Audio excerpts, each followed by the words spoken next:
સ્ટોક્સની details જાણીએ સહયોગી નીરજ અને આરતી પાસેથી. આપ બંનેને ગુડ મોર્નિંગ. નીરજ, કયા સ્ટોક્સ પર આજે ફોકસ?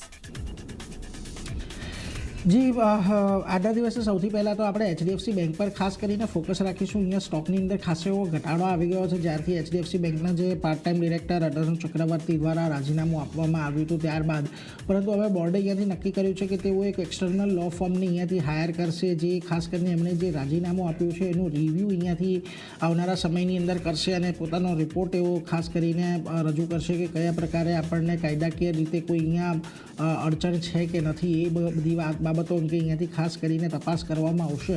એટલે થોડુંક હજી અહીંયાથી આપણને કદાચ થોડો ઘણો નેગેટિવ કારોબાર આવતો જોવા મળી શકે છે. જોકે સ્ટોક ઓલરેડી 52 સપ્તાહના નીચલા સ્તર પર છેલ્લા 2-3 દિવસથી કામકાજ કરી રહ્યો છે, એટલે એના પર એક ખાસ ધ્યાન આપવાનું રહેશે. કોઈ બહુ મોટા તેજીની અપેક્ષા અત્યારે અહીંયા ન રાખી શકાય, એટલે એના પર એક ફોકસ તમે ખાસ રાખજો. આ સિવાય આજના દિવસે તમારે ઓએમસીસ છે કે ક્રૂડ રિલેટેડ જેટલા પણ સ્ટોક્સ છે એ બધા પર નજર રાખવાની રહેશે, કારણ કે ગઈકાલે જાહેરાત બાદ ક્રૂડની અંદર બહુ મોટો ઘટાડો આપણને આવતો જોવા મળ્યો છે. એટલે આજના દિવસે તમને ઓએમસીસ છે કે ખાસ કરીને એવિએશન કંપનીઓ છે, પેન્ટ કંપનીઓ છે, એ બધા પર ખાસ કરીને થોડી ઘણી તેજી આજના દિવસે કદાચ ફરી પાછી આવતી જોવા મળી શકે. અને ખાસ કરીને ઓએમસીસમાં આજના દિવસે નીચલા સ્તરેથી ઉછાળો આવે, એટલે એના પર એક ધ્યાન રાખવાનું. બીજી તરફ તમારે ધ્યાન રાખવાનું છે એવી કંપનીઓ પર કે જેઓ ઇલેક્ટ્રિક બસો બનાવી રહ્યા છે. ખાસ કરીને ઓલેક્ટ્રા ગ્રીન છે, ટાટા મોટર્સ કન્ઝ્યુમર વ્હીકલ છે, અશોક લેલેન્ડ છે, જેબીએમ ઓટો છે. કારણ કે ગઈકાલે રાજ્યસભાની અંદર સરકારે એવી વાત કરી છે કે તેઓ 10,000 જેટલી બસો 2026-27ના અંત સુધીમાં ખરીદવાની એક યોજના ધરાવી રહ્યા છે.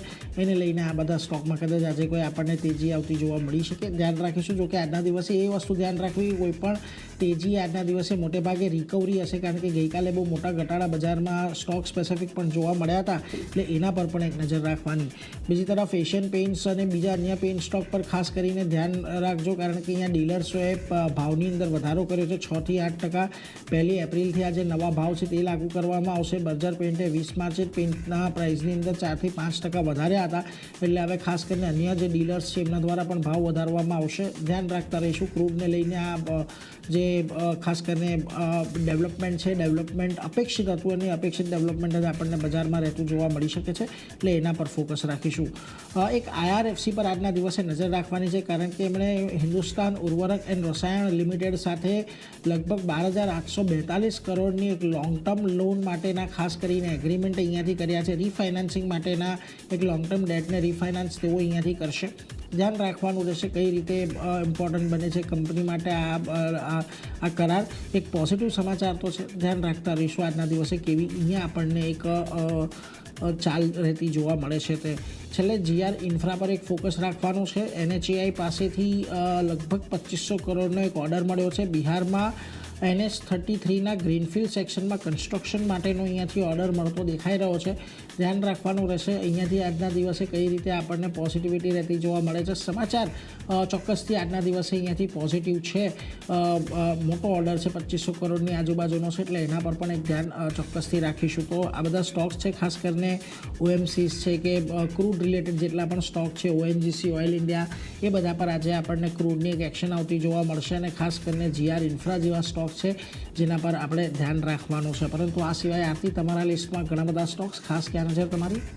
જે એને પણ ઘણા કાઉન્ટર છે. શરૂઆત કોલ ઇન્ડિયા સાથે કરીએ. પોઝિટિવ સમાચાર અહીંયા કંપની માટે આવતા દેખાઈ રહ્યા છે, જ્યાં ખાસ કરીને મહાનદી કોલફિલ્ડ લિમિટેડ અને સાઉથ ઇસ્ટર્ન કોલફિલ્ડ લિમિટેડમાં 25% હિસ્સો વેચવા માટે સૈદ્ધાંતિક મંજૂરી કંપનીને મળતી દેખાઈ રહી છે. ઓએફએસ દ્વારા ખાસ કરીને સાઉથ ઇસ્ટર્ન કોલફિલ્ડમાં કંપની જે છે તે 25% હિસ્સો અહીંયાથી વેચતી જોવા મળશે. અને આ યોજનામાં સાઉથ ઇસ્ટર્ન કોલફિલ્ડની જો વાત કરી લઈએ તો એમના દ્વારા 10% સુધીના શેરનો નવો ફ્રેશ ઇસ્યુ પણ સામેલ કરવામાં આવ્યો છે, એટલે ધ્યાન રાખવાનું રહેશે કોલ ઇન્ડિયા માટે અહીંયા કઈ રીતે સ્ટોક રિએક્ટ કરે છે. હવે બ્રોકરેજ નોટ આવ્યો છે કોલ ઇન્ડિયા માટે. નુવામા તરફથી તેઓ રિડ્યુસ કોલ આપી રહ્યા છે 384 રૂપિયા પ્રતિ શેરના લક્ષ્ય સાથે. અને અહીંયા કહી રહ્યા છે કે હાયર વોલ્યુમ્સ જે છે અને એ ઓપ્શન જે છે તેનાથી ગેઇન જે મળતી દેખાઈ શકે તે અહીંયાથી સસ્ટેનેબલ નથી લાગી રહી, એટલે તેઓ રિડ્યુસ કોલ આપી રહ્યા છે. તો ધ્યાન રાખવાનું રહેશે કોલ ઇન્ડિયા માટે. નેક્સ્ટ કાઉન્ટર વિપ્રોનું છે.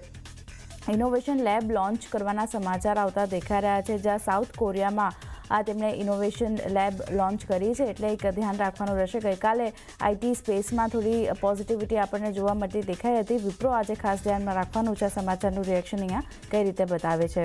નેક્સ્ટ કાઉન્ટર ICPCનું કાઉન્ટર છે. અધિગ્રહણ કરવાના સમાચાર અહીંયા આવતા દેખાઈ રહ્યા છે. અબુધાબીની કંપની એવેનીર ઇન્ટરનેશનલ એન્જિનિયર્સ એન્ડ કન્સલ્ટન્ટમાં હિસ્સો કંપની અહીંયાથી ખરીદતી જોવા મળશે અને 90% હિસ્સો લગભગ 1530 કરોડમાં કંપની ખરીદશે. આ સાથે અધિગ્રહણથી મિડલ ઇસ્ટમાં માર્કેટમાં સીધો પ્રવેશ અને મજબૂત પકડ કંપનીની થતી જોવા મળશે, એટલે ધ્યાન રાખવાનું રહેશે. પોઝિટિવ સમાચાર છે. ICPC અહીંયા કઈ રીતે કાઉન્ટર રિએક્ટ કરે છે. નેક્સ્ટ કાઉન્ટર GNG ઇલેક્ટ્રોનિક્સનું કાઉન્ટર છે. કરાર કરવાના સમાચાર આવતા દેખાઈ રહ્યા છે. ICICI બેંક સાથે કરાર કર્યા છે. 72 કરોડના કરાર કરવામાં આવ્યા છે, જેમાં supply chain financing, working capital અને ડિજિટલ પેમેન્ટનું એકીકરણ માટે આ કરાર જે છે ત્યાંથી કરવામાં આવ્યા છે. એના લીધે ફોકસ GNG ઇલેક્ટ્રોનિક્સ પર રાખવાનું રહેશે. એક એક્શન તેજી તરફની કાઉન્ટર બતાવી શકે છે. નેક્સ્ટ ઇન્ડિગોનું કાઉન્ટર છે. મેનેજમેન્ટને લઈને સમાચાર આવતા દેખાઈ રહ્યા છે, જ્યાં આલોક સિંઘની નવા ચીફ સ્ટ્રેટેજી ઓફિસર તરીકે નિયુક્તિ કરવામાં આવી છે.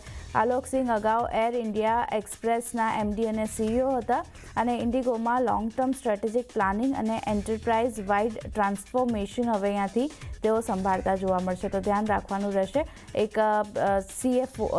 CSO એટલે કે ચીફ સ્ટ્રેટેજી ઓફિસરની જે નિયુક્તિ કરવામાં આવી છે એને લીધે ફોકસ ઇન્ટરગ્લોબ એવિએશન પર પણ રાખવાનું છે.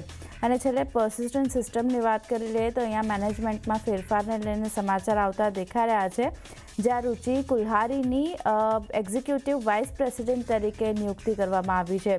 હવે આ રુચિ જે છે તે યુનિસિસમાં global chief human resources officer તરીકે કાર્યરત હતા. કોફોર્જ, ઇન્ફોસિસ અને EXL સર્વિસમાં નેતૃત્વની ભૂમિકાઓ તેમણે ભજવી છે અને IT કંપનીઓમાં લગભગ 20 વર્ષનો તેમને અનુભવ છે. એટલે આ વ્યક્તિ હવે ખાસ કરીને અહીંયા એક્ઝિક્યુટિવ વાઇસ પ્રેસિડેન્ટ તરીકે નિયુક્ત થયા છે, એટલે પર્સિસ્ટન્ટ સિસ્ટમ પર એક નજર રાખવાની રહેશે કે અહીંયા પણ એક પોઝિટિવ એક્શન કાઉન્ટર બતાવી શકે છે. તો ચાંદની, ઘણા બધા કાઉન્ટર જે નીરજે જણાવ્યા મેં જણાવ્યા બધા ફોકસમાં રહેશે. જી, આ બધા પર એક ફોકસ રાખીશું.